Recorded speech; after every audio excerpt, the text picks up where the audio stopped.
The crystal wine glass caught the dining room chandelier's light as my mother raised it high above the Thanksgiving table. Her voice carried that familiar tone of superiority I'd grown to despise over 34 years of life. "Some grandkids have earned their place at this table," Patricia announced, her cold blue eyes scanning the faces around our family gathering. Then she smirked directly at my 9-year-old son Danny, who was quietly arranging his mashed potatoes into perfect geometric patterns. The sound of uncomfortable laughter filled the room from my brother Marcus and sister Jessica, but I noticed my wife Sarah's face had turned to stone. Sarah reached for her water glass, tapped it gently with her fork, and the laughter died instantly. "Speaking of earning things, Patricia," she said in a voice so calm it made my blood run cold, "perhaps we should discuss how Marcus earned that new BMW from the Children's Cancer Fund." 3 hours earlier, I had pulled into my childhood home's circular driveway with that familiar knot forming in my stomach. The Tudor-style house in Westchester County still intimidated me, even though I'd grown up within its perfectly manicured walls. Sarah squeezed my hand as we sat in our Honda Accord, watching Marcus unload his twin daughters from his shiny new BMW sedan. "Remember what we talked about?" Sarah whispered, glancing back at Danny, who was absorbed in a handheld puzzle. "We're here for 2 hours maximum, and if she starts her nonsense, we leave." Danny looked up from his puzzle, his bright green eyes meeting mine in the rearview mirror. "Dad, why doesn't Grandma Patricia like the way I organize my food?" My heart clenched. At 9 years old, Danny had already learned to notice the subtle rejections, the way his grandmother's face would tighten whenever he displayed behaviors related to his mild autism. "Some people don't understand how special your brain is, buddy," I said, turning to face him. "But we do." Inside the house, the contrast became immediately apparent. Marcus's 7-year-old twins, Emma and Grace, were already seated at the kids' table, wearing matching velvet dresses and tiaras that Patricia had obviously purchased for them. They were chattering excitedly about their recent trip to Disney World, funded by what I had assumed was Marcus's success as a corporate lawyer. "Hail." My mother's voice rang out as she swept into the foyer, her silver hair perfectly styled and her burgundy dress clearly expensive. She embraced me with the same mechanical affection she'd always shown, then bent down toward Danny. "And how is my grandson doing in that special program?" The way she said "special" made it sound like a disease.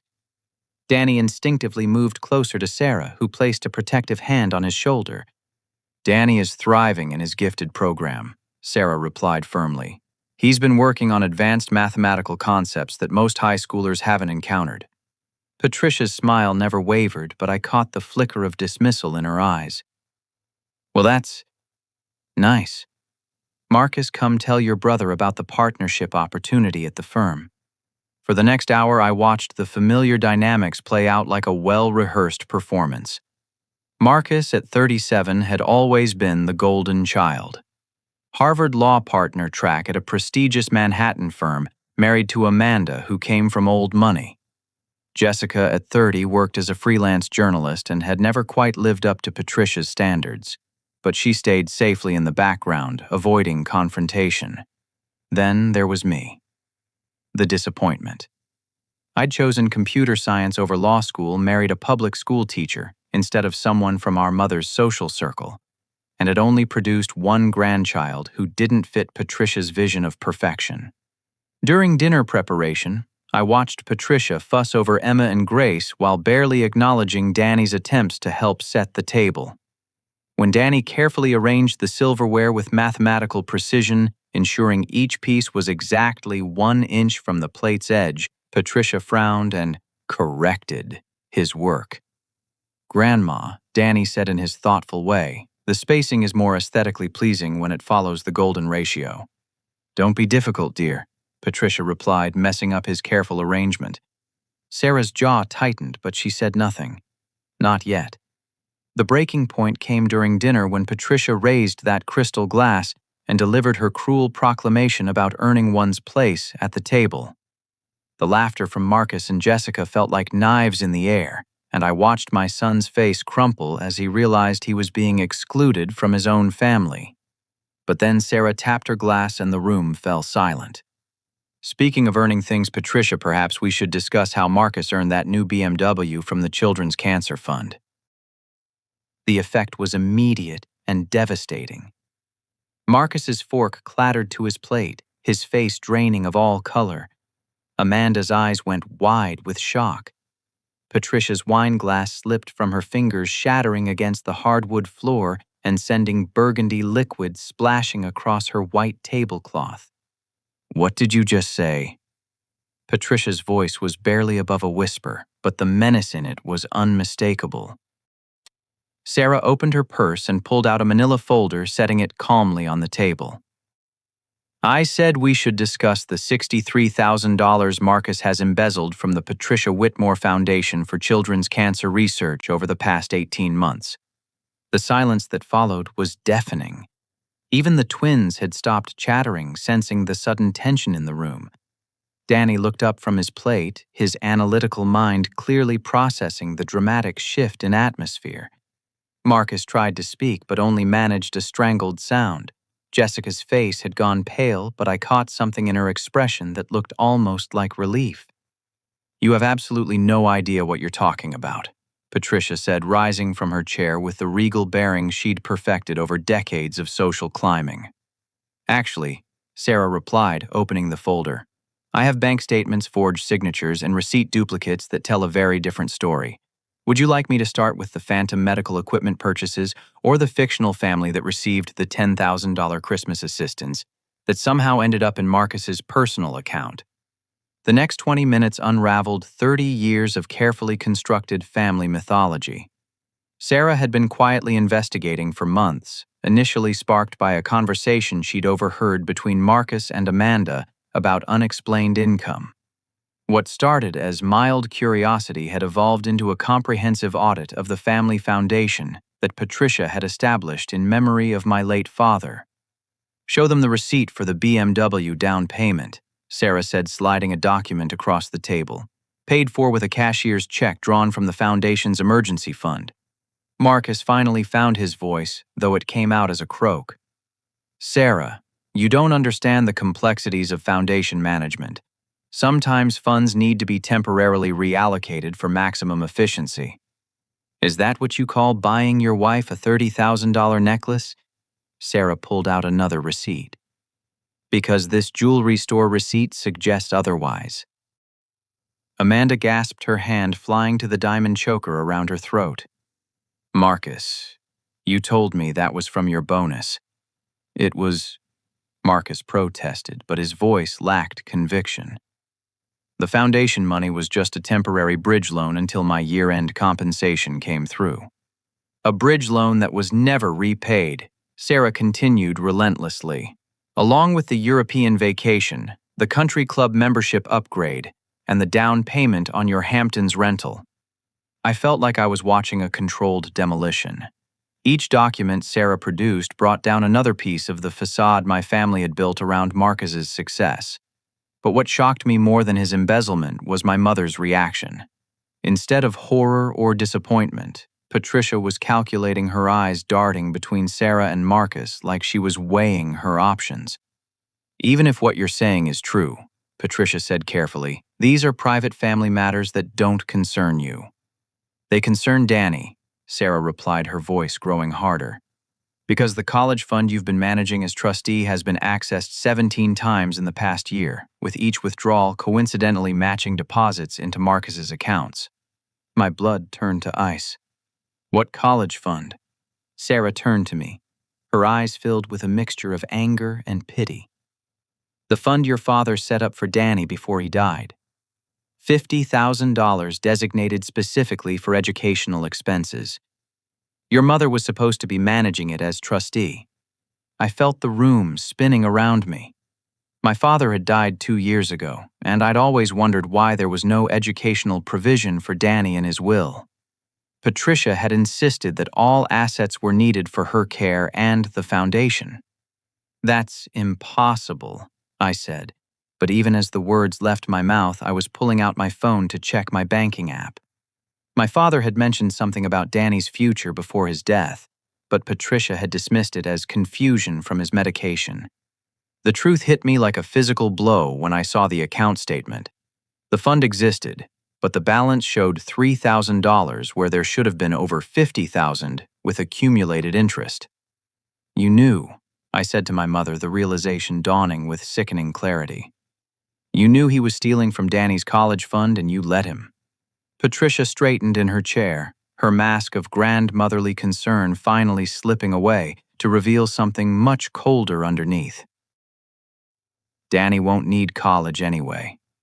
Children like him have limited options. It made more sense to invest in Emma and Grace's futures." The words hit me like a slap. Sarah's hand found mine under the table, squeezing so hard I thought she might break my fingers. Danny, who had been quietly listening, looked up from his plate with those impossibly intelligent eyes. "Grandma Patricia," he said in his precise, careful way, "autism doesn't affect intelligence. Albert Einstein was probably autistic, and so was Isaac Newton. Some of the smartest people in history had brains like mine." "Don't be ridiculous." Patricia snapped, her carefully maintained composure finally cracking. "You'll be lucky to hold a simple job someday. The money Marcus borrowed will be put to much better use with children who actually have potential." The silence that followed was different from before. This wasn't shocked silence. This was the quiet that comes before an explosion. I could feel Sarah trembling beside me, and when I looked at Jessica, I saw tears streaming down her face. But it was Danny's response that broke my heart.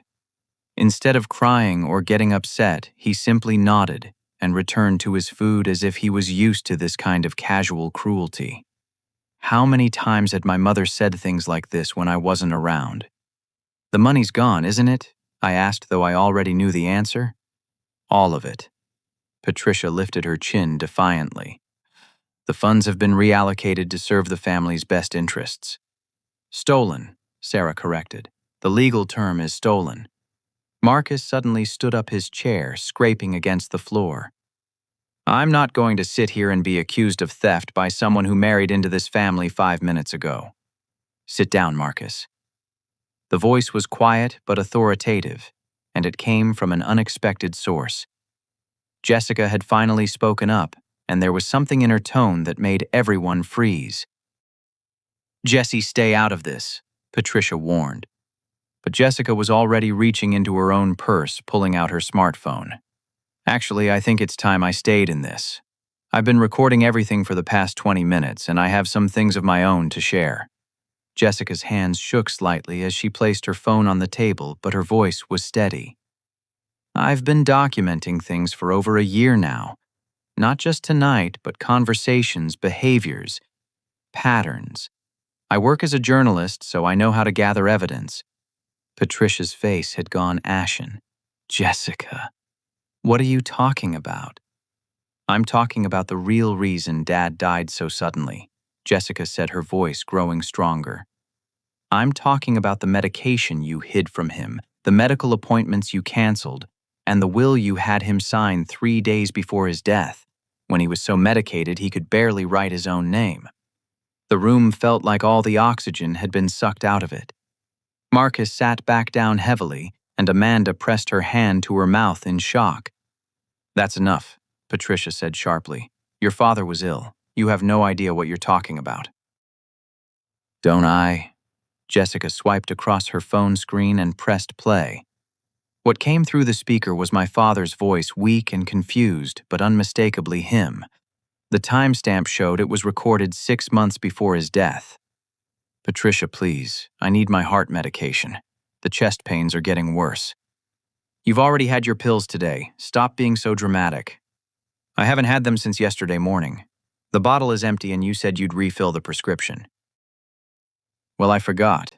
You'll have to wait until tomorrow." "Patricia, I could have another heart attack. Please just call the pharmacy." "Oh, for heaven's sake, you're not going to die from missing 1 dose. Stop being such a hypochondriac." Jessica stopped the recording, and the silence that followed was deafening. I felt sick to my stomach. That was our father, begging for medication that could have saved his life, and our mother treating him like he was being inconvenient. "You recorded Dad," Marcus asked, his voice hollow.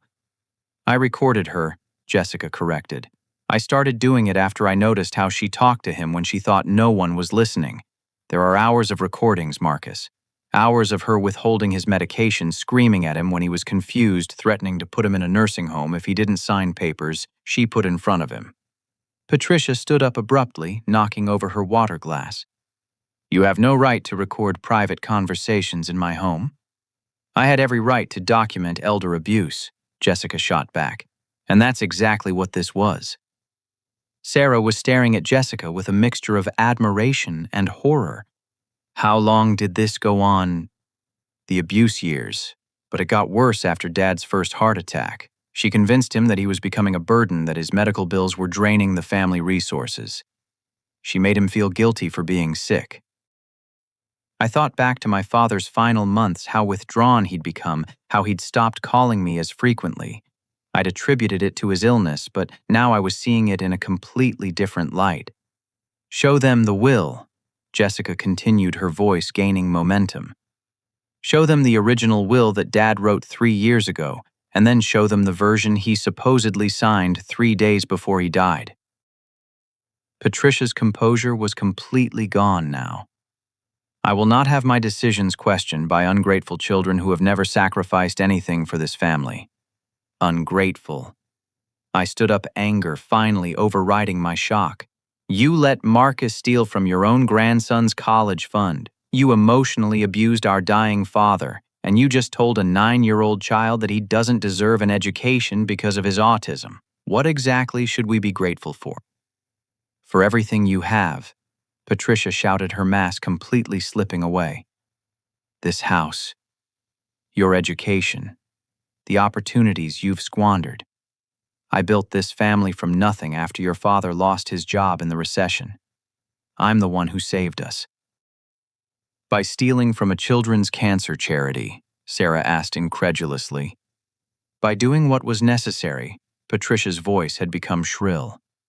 "The foundation money was sitting there earning pittance in low-interest accounts. Marcus doubled it through his investments." "What investments?" Sarah pulled out another document. "Because according to these bank records, the only thing Marcus invested in was his own lifestyle." Marcus had been silent through this exchange, but now he looked up with desperate eyes. "The money's not gone. I can pay it back. The partnership comes through next quarter, and I'll have the bonus to cover everything." "Cover what?" Amanda asked, her voice barely above a whisper. "How much money are we talking about?" Sarah consulted her folder. "Based on my calculations, approximately $87,000 from the foundation and $51,000 from Danny's college fund, plus interest and penalties." Amanda went completely white. "Marcus, that's more than our annual mortgage payments." "It's an investment," Marcus insisted, but he was sweating now. "The partnership bonus will be $300,000. I can pay everything back with interest." "What partnership?" Amanda's voice was getting higher. "You've been saying the partnership is coming through for 2 years." I watched my brother crumble in. Real-time, the golden child facade finally collapsing under the weight of his deceptions. But what horrified me more was watching my mother calculate her next move. Her eyes darting between Marcus and the door like she was planning an escape route. "There's more," Jessica said quietly, and somehow those 2 words carried more menace than all the shouting that had come before. The will wasn't the only document Dad signed in those final days. There was also a power of attorney agreement and a modification to the foundation's board structure. She pulled up another recording on her phone, this one video. The timestamp showed it was taken from a hidden camera, and the image showed my father in his hospital bed looking frail and confused, with Patricia standing over him holding papers. "Just sign here, William. It's for the family's financial security." "What am I signing, Patricia? I can't read this without my glasses." "It's just updating your will to reflect current assets. Nothing major." "Shouldn't the kids be here for this?" "They're busy with their own lives. This is easier for everyone." In the video, my father's signature was shaky and barely legible, nothing like the strong handwriting I remembered from birthday cards and Christmas presents. He didn't know what he was signing, I said, my voice cracking. You made him sign documents when he was medicated and confused. I did what was best for this family, Patricia replied, but her defiance was beginning to sound hollow. Best for who? Jessica asked. Because according to the original will, Dad wanted to leave equal educational funds for all his grandchildren, plus provisions for his medical care that would have prevented his suffering. But somehow in this new version, everything goes to you and Marcus. The pieces were falling into place with horrible clarity. My father's sudden decline, his reluctant acceptance of substandard medical care, his withdrawal from family activities. It hadn't been the natural progression of his illness. It had been the result of systematic emotional abuse designed to break his will and make him compliant. You killed him. I said the words coming out before I could stop them. Maybe not directly, but you killed him by withholding his medication and making him feel worthless. That's ridiculous, Patricia snapped, but there was panic in her eyes now. Is it? Jessica asked. Because I have recordings of her telling him that he was a burden, that his medical bills were bankrupting the family, that he'd be better off just giving up. I have video of her hiding his medication and telling him he'd already taken it. I have documentation of her canceling his cardiology appointments without telling him. Danny, who had been quietly absorbing all of this, suddenly looked up with those penetrating green eyes. Grandma Patricia, did you hurt Grandpa William on purpose? The question hung in the air like an accusation. Out of the mouths of babes came the most devastating indictment of all, asked with the clear-eyed honesty that only a child could manage. Patricia looked down at Danny, and for a moment I saw something flicker across her face that might have been guilt. But then it hardened into something much uglier. Grandpa William was sick, Danny. Sometimes sick people die and there's nothing anyone can do about it. But Jessica said you hid his medicine, Danny replied with the logical precision that characterized his autism. If someone hides medicine from a sick person and then the person dies, that's not natural causes. That's murder. The word murder hung in the air like a smoking gun. Even the twins had stopped playing with their food and were staring wide-eyed at the adults around the table. But it was Danny who broke the silence in the most unexpected way. I need to get something from your car. Dad, he said calmly, standing up from his chair with the same methodical precision he applied to everything in his life. Danny, this isn't the time, I started to say, but he was already moving toward the door with that determined walk I recognized. When Danny had made up his mind about something, there was no stopping him. Actually, he called back over his shoulder, this is exactly the time. Sarah and I exchanged glances and she nodded toward the door. I'll go with him. While they were outside, the dining room remained frozen in a tableau of accusations and revelations. Patricia had moved to the window, ostensibly looking out at the garden, but clearly trying to distance herself from the rest of us. Marcus sat with his head in his hands, and Amanda was staring at her husband like she'd never seen him before. How long have you known? Amanda asked Marcus, her voice barely audible. Known what? About any of this. The embezzlement, the abuse, the forged documents. How long have you been lying to me? Marcus looked up, and I saw a man who had run out of excuses. I never meant for it to go this far. The foundation money was supposed to be a short-term loan. I had some bad investments, and I just needed to cover the losses until I could turn things around. What investments? Amanda pressed.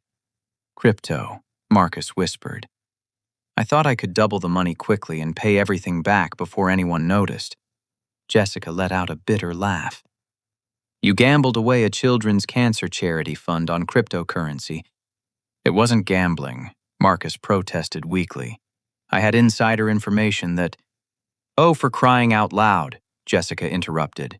You fell for a crypto scam, lost everything, and then doubled down by stealing from a 9-year-old's college fund. Amanda was crying now, quiet tears that spoke of a marriage crumbling in real time. What about our house? Our girls' private school tuition? How have you been paying for any of it? Credit cards, Marcus admitted. I've been making minimum payments and moving balances around, but how much debt, Marcus? The silence stretched until it became unbearable. How much debt? Amanda repeated, her voice getting stronger. Including the stolen money, about $230,000. Amanda's sharp intake of breath was audible across the room. Emma and Grace were looking between their parents with growing alarm, clearly sensing that something was very wrong, even if they didn't understand the details. That's when Danny and Sarah returned with Danny carrying his tablet and a small notebook. He walked directly to the table and set both items down with the same careful precision he used for everything else. "I've been doing calculations," he announced to the room, "and I have some questions for Uncle Marcus." Patricia turned from the window, her eyebrows raised. "Danny, dear, this is an adult conversation." "No, it isn't," Danny replied matter-of-factly. "It's a conversation about stealing my money, which makes it very much my conversation." I felt a surge of pride watching my 9-year-old son stand up to his grandmother with such calm determination. This was the same child she'd just declared would never amount to anything. Danny opened his tablet and pulled up a spreadsheet that looked remarkably sophisticated. "I've been tracking the deposits and withdrawals from my college fund for the past 6 months, ever since Mom explained how compound interest works." Sarah smiled despite the tension in the room. Danny got curious about his college savings and asked me to show him how to access the account statements online. "The initial deposit was $50,000 on my 7th birthday." Danny continued reading from his screen. "With a 4% annual interest rate compounded monthly, the account should have grown to $54,278 by now." He looked up at Marcus with those penetrating green eyes. "But instead, there are only $3,112 left. That means someone stole $51,166 from me." The precision of his calculation was devastating. Here was a 9-year-old boy who had calculated down to the dollar exactly how much his own family had stolen from him. "But that's not the most interesting part," Danny continued, consulting his notebook. "The most interesting part is the timing of the withdrawals. They always happened exactly 3 days before Uncle Marcus made large deposits into his checking account." Marcus had gone completely pale. "Danny, you don't understand how these financial instruments work." "Actually, I do," Danny interrupted, pulling out a business card from his notebook. "I've been emailing with Mr. Thompson, who was Grandpa William's lawyer. He's been explaining things to me." Patricia whirled around from the window. "You've been what?" Danny looked at his grandmother with the same calm expression he wore when solving complex mathematical problems. "After Grandpa died, he told me that if anything ever seemed wrong with the family finances, I should contact his lawyer. He gave me this business card and made me promise to keep it safe." He held up a slightly worn business card that read, "Thompson, Morrison and Associates, Estate Planning and Elder Law." "Grandpa William told me that lawyers are like mathematicians, except they work with justice instead of numbers. He said Mr. Thompson would help me if anyone ever tried to take advantage of me because of my autism." The room went dead silent. My father, even in his final months, had been thinking ahead, protecting his most vulnerable grandchild in ways we were only now discovering. "What exactly have you been discussing with this lawyer?" Patricia asked, her voice tight with barely controlled panic. Danny consulted his notebook again. "Well, first I told him about the missing money from my college fund. Then I sent him the account statements showing all the unauthorized withdrawals. He said that was called embezzlement, which is a felony." He flipped to another page in his notebook. "Then I told him about how you and Uncle Marcus were making decisions about the foundation money without following proper board procedures. He said that was called fraud, which is also a felony." Danny looked up at Patricia with those impossibly direct eyes. "Then I told him about the recordings Jessica has been making, and he said I should ask her to save copies of everything because they might be evidence of elder abuse and coercion, which are also felonies." I stared at my 9-year-old son in amazement. While the rest of us had been stumbling through family drama, he had been quietly building a comprehensive legal case with the help of a professional attorney. Mr. Thompson said he's been waiting for someone from the family to contact him about Grandpa's will, Danny continued. He said he tried to reach all of you after Grandpa died, but his calls were never returned. Patricia's face had gone from pale to gray. That's impossible. We never received any calls from estate attorneys. Danny pulled out his tablet and swiped to another screen. According to the phone records that Mr. Thompson sent me, he called this house 17 times in the 2 months after Grandpa died. Each call lasted less than 30 seconds, which means someone was hanging up on him. He turned the tablet around to show a detailed call log with dates, times, and duration of calls. The evidence was damning and irrefutable. Mr. Thompson also said that Grandpa left specific instructions for him to set up educational trusts for all his grandchildren, not just me. Emma and Grace were supposed to have college funds too, but somehow those were never established. Amanda gasped, looking between Danny and Marcus. The girls don't have college funds. According to the original will, each grandchild was supposed to receive $50,000 in an educational trust managed by an independent trustee until they turned 18. Danny explained, reading from his notes. But in the will that Grandpa supposedly signed right before he died, all of that money went to Grandma Patricia instead. I watched Patricia's carefully constructed world collapse in real time. Her golden boy had gambled away her stolen funds, her abuse of our father was documented and recorded, and her most vulnerable grandchild had outsmarted her with the help of a lawyer she thought she'd successfully avoided. There's one more thing, Danny said, reaching for his tablet again. Mr. Thompson said he needs to meet with the family as soon as possible because Grandpa left some additional instructions that haven't been executed yet. He said there might be more money that Grandpa hid from Grandma Patricia to make sure his grandchildren would be taken care of. He looked around the table with those bright, intelligent eyes that Patricia had dismissed as worthless. He's coming here tomorrow morning at 10 o'clock to discuss what he calls the complete disposition of William Morrison's estate. The silence that followed was different from all the others. This wasn't shock or anger. This was the quiet that comes when everyone realizes the game has fundamentally changed, and a 9-year-old boy with autism had just checkmated the entire family. The doorbell rang at exactly 9:45 the next morning, 15 minutes before Mr. Thompson was scheduled to arrive. I was in the kitchen making coffee when I heard Patricia's sharp intake of breath from the living room. "Hale, you need to see this," Sarah called from the front window. I walked to the foyer and peered through the sidelights flanking the front door. A black sedan sat in the driveway behind Mr. Thompson's car, and 3 people in business attire were walking up the front steps. One of them wore a badge on her belt that caught the morning sunlight. "Are you expecting anyone else?" I asked Patricia, who had appeared in the hallway looking like she'd aged 10 years overnight. "No one else should be here," she said, but her voice lacked conviction.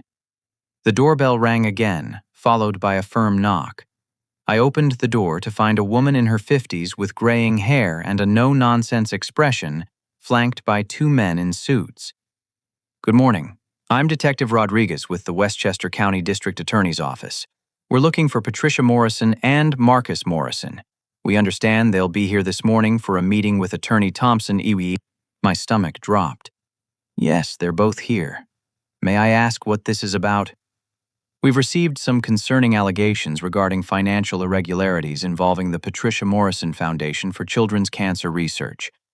We'd like to ask some questions." Patricia appeared beside me, her composure hanging by a thread. "I'm Patricia Morrison. There must be some mistake." Detective Rodriguez consulted a small notebook. "Ma'am, we've received detailed documentation suggesting misappropriation of charitable funds along with audio and video evidence of potential elder abuse. We'd like to speak with you and your son Marcus about these allegations." "I don't understand," Patricia said, but I could see the panic in her eyes. "Who would make such accusations?"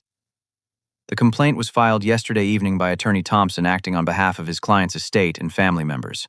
We've also been contacted by the State Charity Oversight Board, who received an anonymous tip with supporting documentation." Sarah appeared at my shoulder and I caught her exchanging a meaningful glance with Detective Rodriguez. The pieces clicked into place with startling clarity. "Sorry," I said quietly. "When did you contact them?" "Yesterday afternoon," she admitted.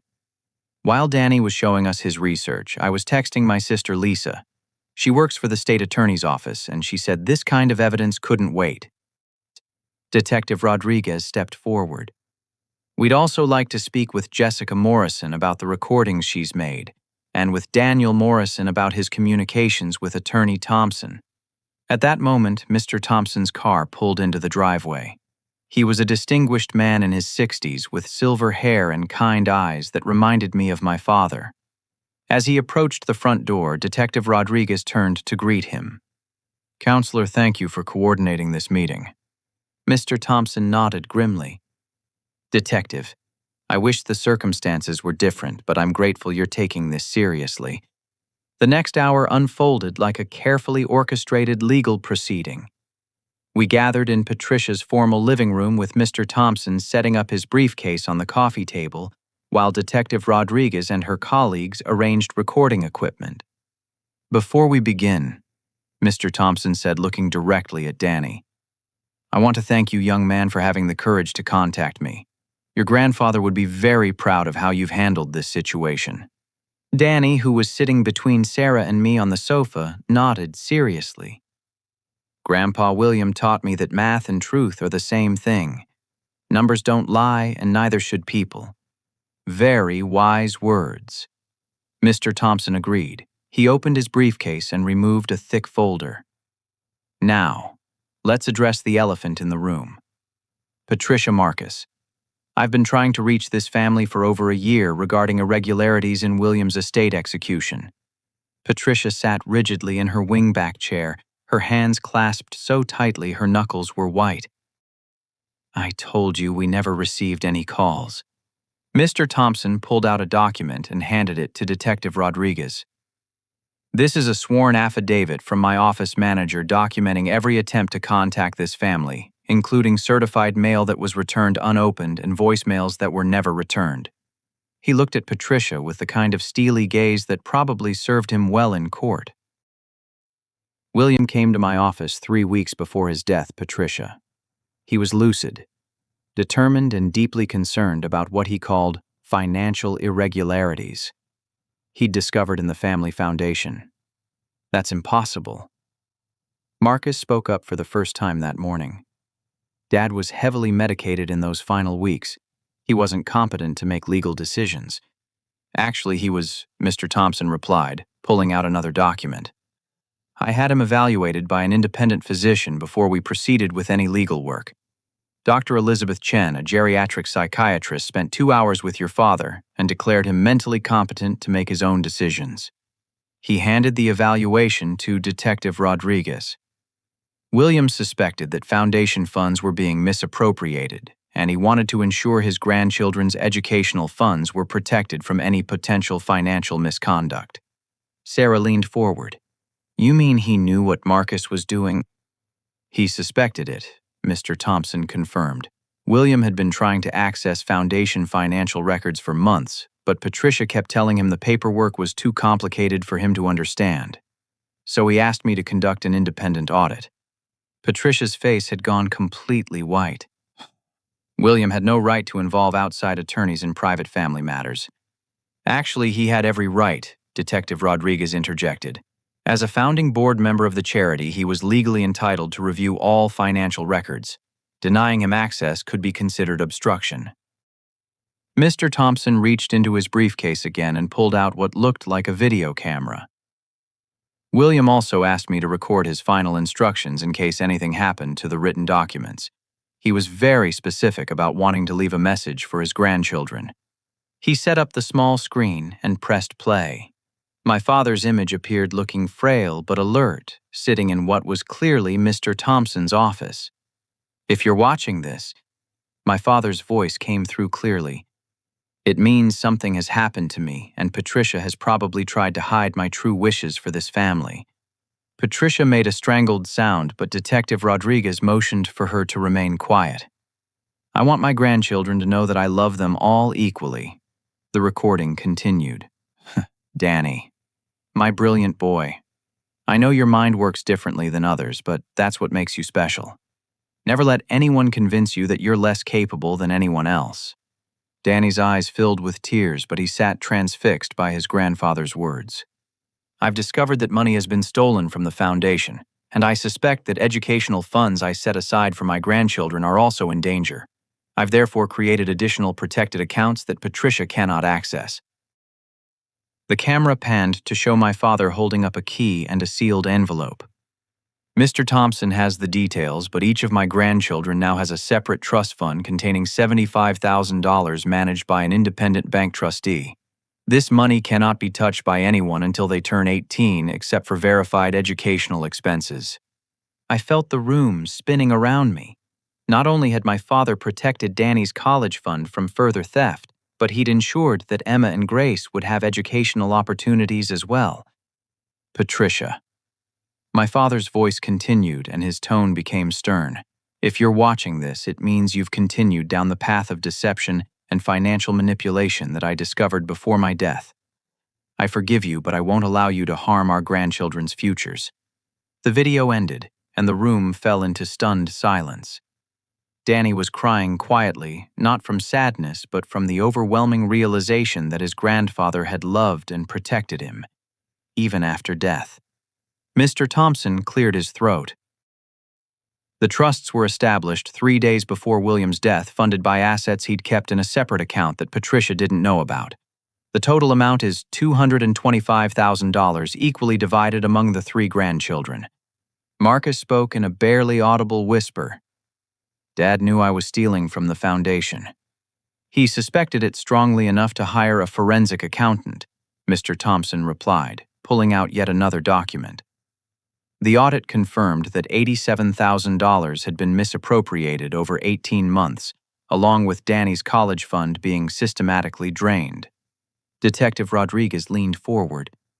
"Mr. Thompson, do you have documentation of the elder abuse allegations that were mentioned in yesterday's complaint?"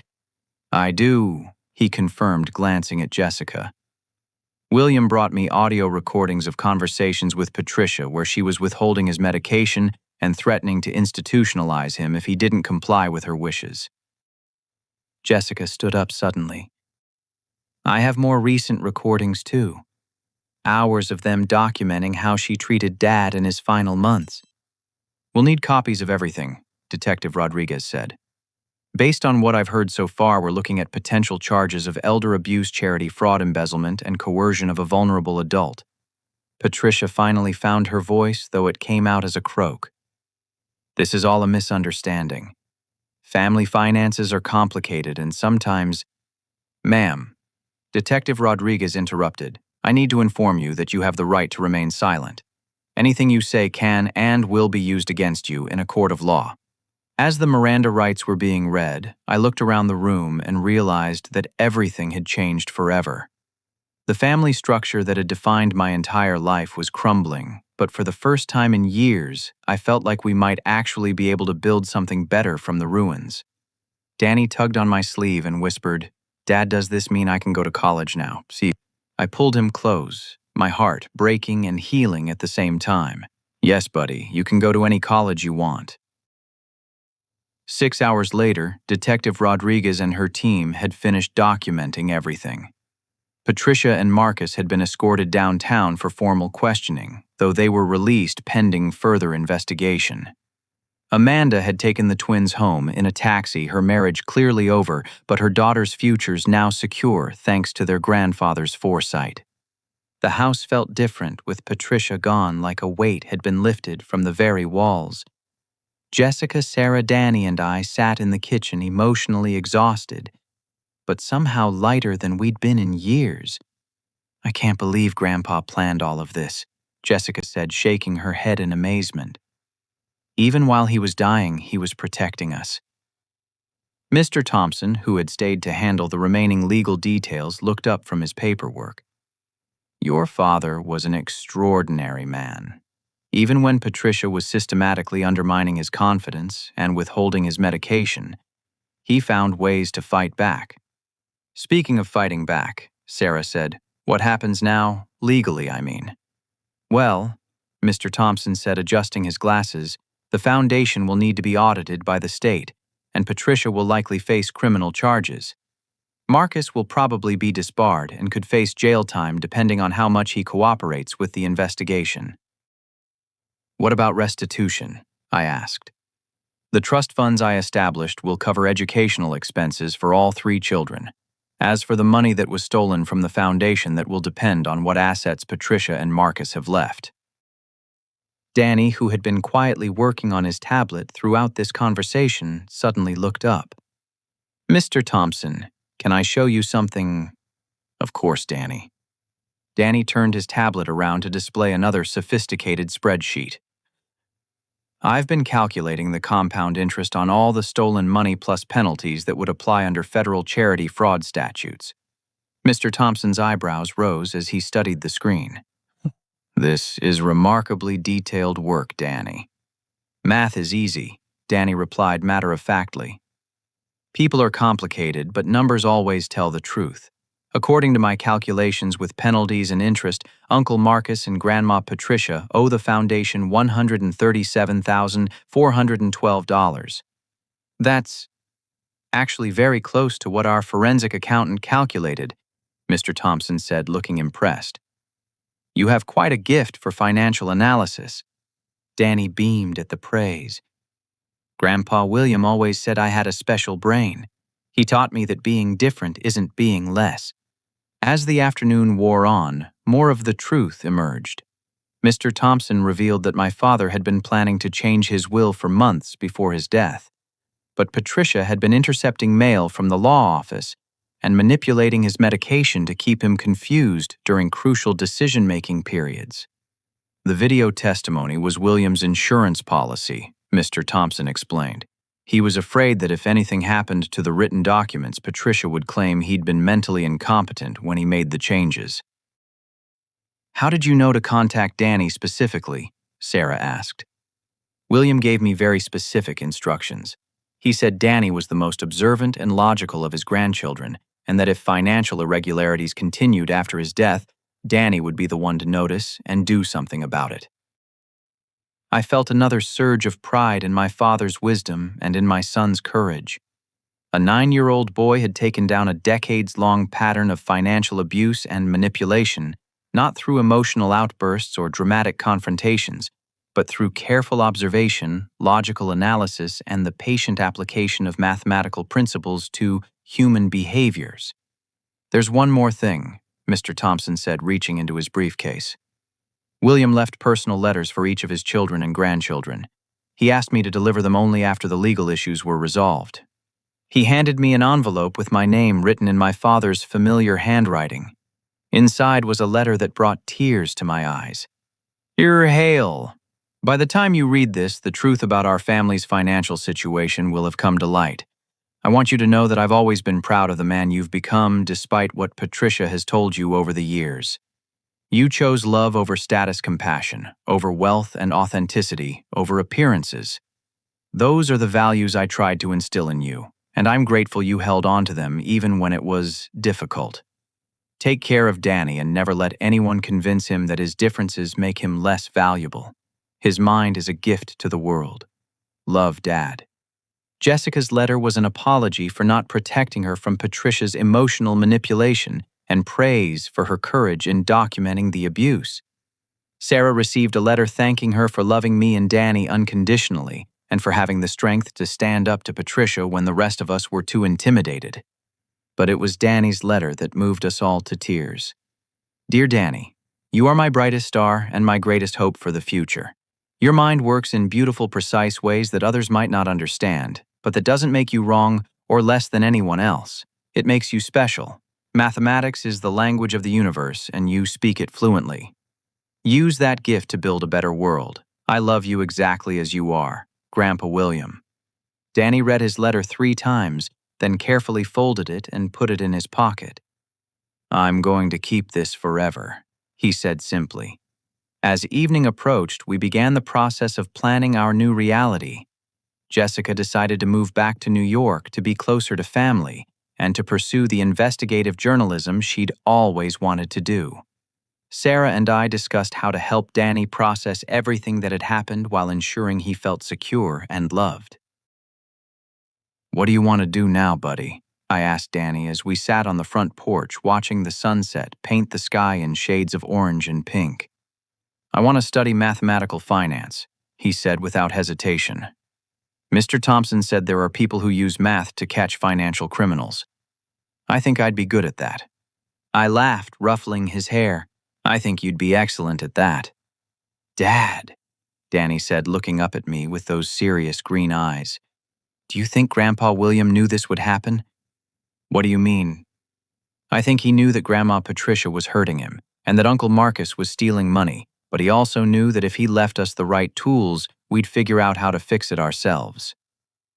I considered this, thinking about the careful way my father had arranged everything, the specific instructions he'd left with Mr. Thompson, the trust funds he'd established, and the video testimony he'd recorded.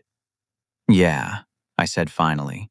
"I think he knew exactly what would happen, and I think he was counting on you to be the one to put all the pieces together." Danny nodded seriously. "Grandpa William always said that problems are just puzzles waiting for the right person to solve them. I guess this was my puzzle." As we sat there in comfortable silence, I realized that my son had learned something far more valuable than any college fund could provide. He'd learned that being different wasn't a weakness to be ashamed of, but a strength to be celebrated. He'd learned that truth and justice weren't abstract concepts but practical tools that could change the world. And most importantly, he'd learned that family isn't about blood or expectations, but about the people who love and protect each other unconditionally. The next morning brought news that Patricia had hired a criminal defense attorney and was claiming that Marcus had acted without her knowledge. Marcus, meanwhile, was cooperating with investigators in hopes of avoiding jail time. The foundation would be dissolved and its remaining assets donated to a legitimate children's cancer charity. But the most surprising development came from an unexpected source. Amanda called to ask if Danny would be willing to tutor Emma and Grace in mathematics. She was divorcing Marcus and wanted to ensure her daughters had positive male role models in their lives. "They keep asking about their smart cousin," she told Sarah over the phone. "Emma said she wants to learn to think like Danny does." That afternoon, I watched my son patiently explaining basic algebra concepts to his 7-year-old cousins, using colored blocks and simple analogies to make complex ideas accessible. The girls hung on his every word, fascinated by his methodical approach to problem solving. "You see," Danny was saying, "math isn't about getting the right answer quickly. It's about understanding the patterns and relationships between numbers. Once you see the pattern, the answer becomes obvious." Emma raised her hand like they were in a classroom. "Danny, why does your brain work differently than ours?" Danny considered the question with the same seriousness he applied to mathematical problems. "Well, autism means my brain processes information in a unique way. It's like everyone else has Windows computers, but I have a Mac. We can all do the same things, but we go about it differently." "Is that why you're so good at math?" Grace asked. "Partly," Danny replied.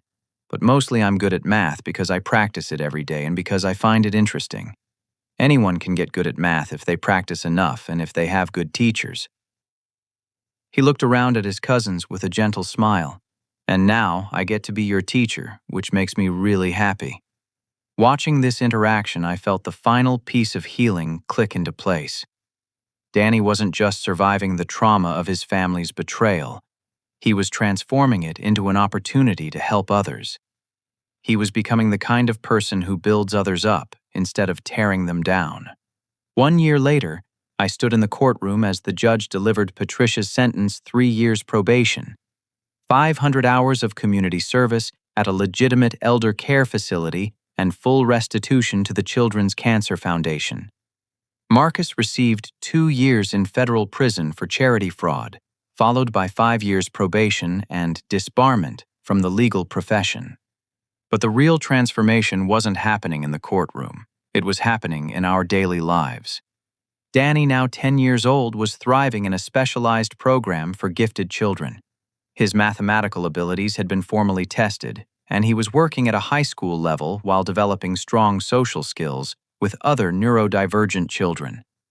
More importantly, he had found his voice and his confidence, and the Saturday math tutoring sessions with Emma and Grace had evolved into weekend family gatherings at our house. Amanda, now divorced and working as a paralegal, brought the girls over regularly, and they'd become genuinely close to Danny. The three cousins worked on homework together, played educational games, and had built a treehouse in our backyard where they conducted mathematical experiments. Jessica had landed a job with an investigative journalism nonprofit that focused on financial crimes against vulnerable populations. Her work documenting elder abuse had led to legislative changes in New York State requiring better oversight of family members who served as financial trustees for elderly relatives. Sarah had been promoted to assistant principal at her school, partly based on her experience developing educational programs for neurodivergent children. She'd started a district-wide initiative to identify and support students with autism, using Danny's success as a model for what was possible with proper understanding and accommodation. As for me, I'd taken a new position with a financial technology company that specialized in fraud detection algorithms. It turned out that living with someone who thought in mathematical patterns had given me insights into how numbers could reveal hidden truths about human behavior. The house in Westchester had been sold to cover Patricia's restitution payments. She'd moved to a small apartment in Florida and was apparently attending therapy and working at an adult daycare center as part of her community service. According to Jessica, who maintained minimal contact with her, Patricia was slowly beginning to understand the damage her behavior had caused. She asked about Danny last week, Jessica told me during one of our monthly dinners. She wanted to know how he was doing in school. What did you tell her? The truth. That he's brilliant, kind, confident, and loved, everything she tried to convince us he could never be. The most meaningful change, though, was in how our family interacted with each other. The crisis had forced us to confront years of dysfunction and manipulation, but it had also revealed the deep love and loyalty that still existed between us. We'd learned to communicate honestly, to protect each other fiercely, and to celebrate our differences rather than trying to force conformity. Danny had become something of a local celebrity in our town. The story of how a 9-year-old had exposed a charity fraud scheme had been covered in the regional newspapers, and he'd been invited to speak at several conferences about neurodiversity and financial literacy. He approached these opportunities with the same methodical preparation he applied to everything else, creating detailed presentations that combined mathematical concepts with practical life lessons. The most important thing I learned, he would tell audiences, is that being different isn't the same as being wrong. My brain works in mathematical patterns, which means I notice things that other people might miss. But my cousins Emma and Grace are amazing artists, and they see beauty and creativity that I sometimes miss. We all have different gifts. He would pause, looking out at his audience with those bright, confident eyes that no longer held any shame or uncertainty. My grandfather taught me that problems are just puzzles waiting for the right person to solve them. But what I figured out on my own is that families are like mathematical equations. Sometimes they get unbalanced and someone has to identify the error and correct it so that everything equals out properly again. On a warm Saturday morning in October, exactly 1 year after the Thanksgiving dinner that had changed everything, we gathered at our house for Emma and Grace's joint 8th birthday party. Amanda had asked if we could host it in our backyard, and Danny had spent weeks planning mathematical games and activities for the celebration. As I watched my son teaching a group of children how to create geometric art with sidewalk chalk, explaining concepts like symmetry and tessellation in ways that made perfect sense to 8-year-old minds, I felt a profound sense of gratitude for the journey we'd taken. Sarah appeared at my side, sliding her arm around my waist. "What are you thinking about?" "Just all of it," I said, gesturing toward the children laughing and learning together. A year ago, I thought we were stuck in a family dynamic that would never change. I was so focused on protecting Danny from Patricia's cruelty that I never imagined he might be strong enough to protect himself. And all of us, Sarah added. He didn't just save his college fund, he saved the whole family. Emma ran up to us covered in chalk dust and grinning widely.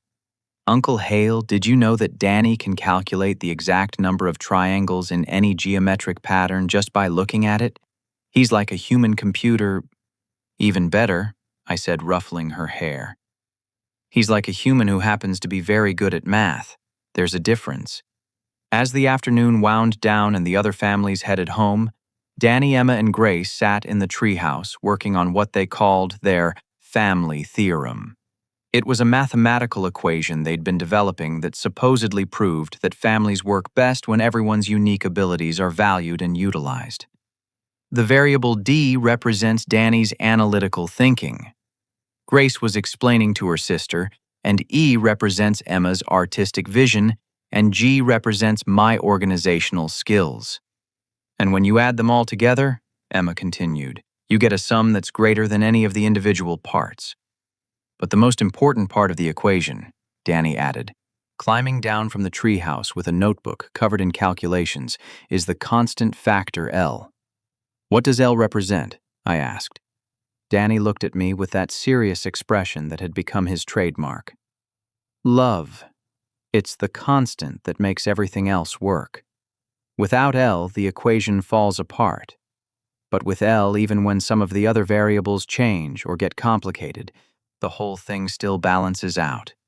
I felt tears prick my eyes as I realized that my 10-year-old son had just articulated the most profound truth about family relationships I'd ever heard. That evening, after Amanda had taken the twins home and we'd cleaned up the party debris, the three of us sat on our back porch, watching the stars emerge in the darkening sky. Danny was using a telescope he'd gotten for his birthday to identify constellations, calling out the names and explaining the mathematical relationships between the stars. Dad, he said, adjusting the telescope's focus, do you think Grandpa William can see us from wherever he is? I don't know for sure, I admitted, but I like to think he can. And I think he'd be incredibly proud of the person you're becoming. Danny nodded thoughtfully. I hope so. I want him to know that I kept my promise. What promise? To use my special brain to build a better world. That's what he told me to do in his letter. Remember. I looked at my son, this remarkable child, who had somehow managed to transform a family crisis into an opportunity for growth, healing, and justice. He had indeed kept his promise, but he'd done something even more important. He'd taught all of us that our differences aren't obstacles to overcome, but gifts to be shared. The lesson that emerged from our family's journey wasn't complicated, but it was profound. True strength doesn't come from conforming to other people's expectations, or from hiding our authentic selves to avoid criticism. It comes from embracing who we are, protecting those we love, and having the courage to stand up for what's right, even when it's difficult. Danny had shown us that sometimes the people who seem most vulnerable are actually the strongest, and that family isn't about blood or tradition, but about the people who see your worth and fight to protect it. He'd proven that love isn't just an emotion, but an action, a choice to lift each other up and create space for everyone to flourish. As we sat under the stars that night, I realized that our family's equation had finally balanced. We'd removed the toxic variables that had been skewing our results for years, and we'd learned to value each person's unique contribution to the whole. Most importantly, we'd multiplied everything by love, and that had made all the difference. The mathematics of family, it turned out, were surprisingly simple. Once you understood the basic principles, treat everyone with dignity, protect the vulnerable, celebrate differences, and never underestimate the power of a child who knows his own worth. Danny had taught us that families, like mathematical equations, work best when every variable is valued and when love serves as the constant that holds everything together. And in the end, that equation always balances out to something beautiful. Now, I want to hear from you. Have you ever had to stand up to family members who were treating you or your children unfairly? How did you find the courage to protect what mattered most? Share your story in the comments below, and let's support each other through these difficult but necessary conversations. If this story touched your heart or reminded you of the importance of standing up for those who can't always stand up for themselves, please give it a like and share it with someone who might need to hear it. Don't forget to subscribe for more stories about finding strength in unexpected places and building families based on love rather than obligation. Thank you for taking this journey with me, and remember that sometimes the most powerful thing you can do is simply refuse to accept that things will never change. Every family has the potential to write a better equation as long as someone has the courage to pick up the pencil and start calculating a different outcome. Here's to building families where everyone's unique gifts are celebrated, where love multiplies rather than divides, and where even the youngest voices can speak truth that changes everything.